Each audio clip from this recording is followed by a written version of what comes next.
Yeah, Theo Pocher was in Berlin on Monday for the rookies test in Formula E. I've got the times. I was covering it. I'll quickly run through it. Gabriel Mini was fastest from Guven as well, who's done a lot of Porsche Super Cup running as well. Kushmani, Crawford, for you American fans, was in fourth. Callum Vosin was fifth. Alexander Dunn in sixth. Hugh Barter seventh. Excuse me. Frederick Vesti eighth. Alexander Gusti in ninth. Then Theo Pocher was in 10th. You might have heard this guy as well. He's a great up-and-coming rookie. Danny Kvyat in 11th overall. Then Dino Boganovic in 12th. Arthur Leclerc 13th. Nikita Bedrin 14th. Leonardo Fullerelli in 15th. Zach O'Sullivan 16th.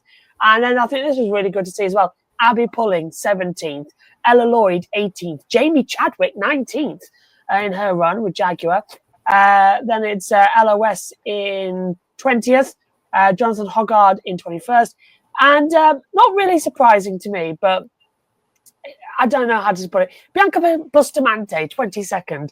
2/10 off the pace of Jonathan Hoggard, but 1.5 seconds down on Gabriel Mini. I still don't know how Bianca's got to drive in motor racing.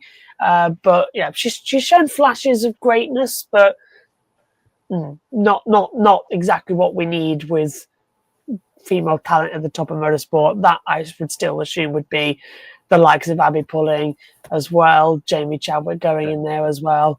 Yeah, but anyway, there were the results as coming through. But yeah, Pocher was in 10th and actually flying over as well from a race in Italy. I think was Hoggard, who had a race in Formula 4, so had to fly over and missed the second race of the weekend from Italian F4. So it's been a bit of a wild week in motorsport. But yeah, just quickly, Danny Kvyat, a rookie. I must have blinked and gone back 15 odd years. That was, yeah.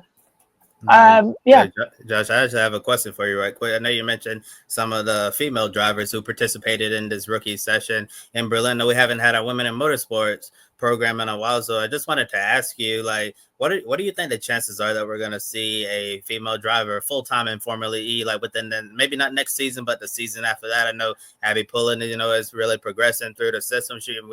We talked about the news a few weeks ago on this show that Abbi Pulling, was going to be working with the Nissan Formula E team. We know Nissan is, doing really, really well right now in Formula E. So that would be a really good place for her if she's able to get a position there. Jamie Chadwick, she was in Indy Next, and then she went to sports car. Now she's, did the test in Formula E. Not sure what her future is going to hold. So, like, overall, what's your take on the possibility of seeing a female race in Formula E? It was really annoying to begin with, because this test happened on Monday in perfectly dry conditions, and what they wanted to do was use the test to analyze what the times would be like for the drivers of the regular cars compared to the rookies. Unfortunately, they couldn't do that. We only had 2 practice sessions over the weekend, and both were affected by rain as well, because the second session on Saturday morning got cancelled, Sunday morning it was raining, and Friday it was also wet as well. So we had no actual full-on top-speed data lap times to compare it to. But from what the teams have had a feedback with, Abbi was the star of the test. She was right up there. She was used to the car. She's already driven earlier on this year in the women's test in Harama. And I would say out of any of the drivers, she's the one who could probably go in and be a full-time driver. I do know it is Formula E's aim to have female drivers again, because, of course, when they started, they had 2. One of them was Simona Di Silvestro. The other has escaped. Well, Catherine Legg was the other. Yeah, so they have been in the sport, but then they got sort of pulled out quite quickly. And it just, the natural thing happened in motorsport where, oh, well, we'll just sign, the young guy, he can do it. And so, and for a long time, the women were overlooked in esports, in Formula E. And it annoyed me because it's sort of the perfect go-between. They are introducing a lot more. I don't think we'll have women in Formula E as full-time drivers until Gen 4. And I say that because Gen 4 is going to be a whole new era of the sport. Power steering, faster, more reliable, new tyres. It's logical to then get women in. Not now at the end of Gen 3 when they don't have power steering, when the cars are still very much set up for the men, and it's not equal at the moment.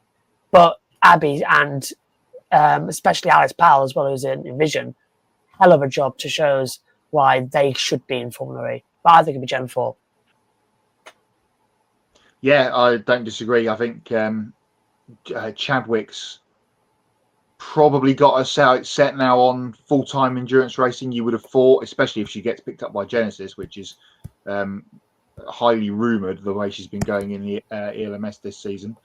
But, you know, we know how well the Formula E drivers are paid, and people want to be paid to go motor racing rather than bringing money. And it would be a great spot for someone like an Abbi Pulling to land if the Formula 3-2-1 ladder doesn't materialise, which, let's be honest, at this moment in time, in the next little while, I don't think we're going to see a female driver climb that ladder. But Formula E would be a great landing spot for someone like Abbi Pulling. And of course, she was in the champion's car on Monday as well in the Nissan, so she had some good equipment underneath her.